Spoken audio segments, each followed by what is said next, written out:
আজ বেলা 5 ঘটিকার সময় একটা ফাটাফাটি লড়াই হইতে যাচ্ছে বাংলাদেশ বনাম পাকিস্তান।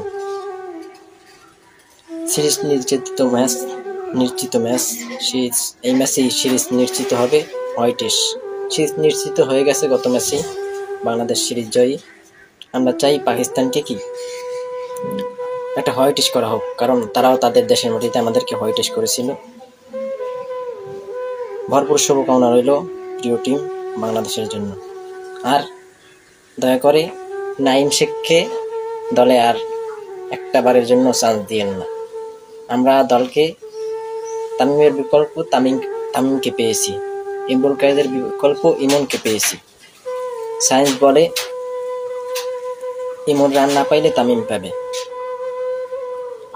তামিম রান না পেলে ইমন পাবে, এইটা আমাদের সায়েন্স বলে। এই জন্য এদের ওপেন জুটিটা শক্তিশালী করার জন্য এদের কি দলে রাখা হোক, এবং মুশফিকের জায়গায় তাওহিদ হৃদয় দায়িত্বশীল ব্যাটিং, এরপর মাহমুদুল্লাহ ভাইয়ের জায়গায় জাকের আলী অনিক ফিনিশার। এদেরকে পারমেন দলে রাখতেই হবে, এটা আমার দাবি।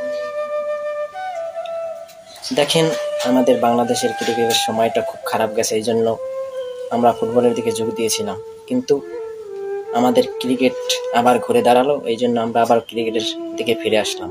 আমরা চাই এই জয়টা অব্যাহত হোক। অভিনন্দন বাংলাদেশ, ভরপুর শুভকামনা রইল।